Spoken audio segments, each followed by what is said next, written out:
കൊണ്ട് അതിനുവേണ്ടി ആഗ്രഹിക്കുകയും അതിനുവേണ്ടി പണിയെടുക്കുകയും അതിനുവേണ്ടി അത് കണ്ടെത്തുക, ആ ശക്തി കണ്ടെത്തുകയും ചെയ്തുകൊണ്ട് അവർ നിരന്തരം വളർന്നുകൊണ്ടിരിക്കുന്ന അഭിഷേകം അവർക്ക് ലഭിക്കുന്നു. അവർ കൂടുതൽ കൂടുതൽ ശക്തി പ്രാപിക്കുന്നു. ഒരാൾക്ക് പരിശുദ്ധാത്മാവുണ്ട് എന്ന് പറയുമ്പോൾ നമ്മൾ അയാളിൽ ശ്രദ്ധിക്കേണ്ട കാര്യം, ആ പരിശുദ്ധാത്മാവിനെ അയാളിൽ വളരുന്നുണ്ടോ? വളരുന്നില്ല എങ്കിൽ അത് തന്നെ അയാൾക്കൊരു ബന്ധനാവസ്ഥയുടെ അടയാളമാണ്. എനിക്കിത്രയൊക്കെ മതി എന്നുള്ളൊരു ചിന്ത അയാൾക്കുണ്ടെങ്കിൽ അത് തന്നെയാണ് അയാളുടെ ബന്ധനം. അതാണ് ആദ്യം എടുത്ത് മാറ്റേണ്ടത്. നിരന്തരം വളരാനുള്ള കൃപയാണ് പരിശുദ്ധാത്മാവിൻ്റെ അഭിഷേകം എന്ന് പറയുന്നത്. നിരന്തരം ശക്തി പ്രാപിക്കും.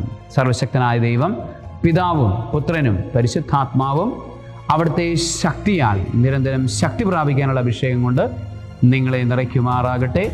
ആമേൻ.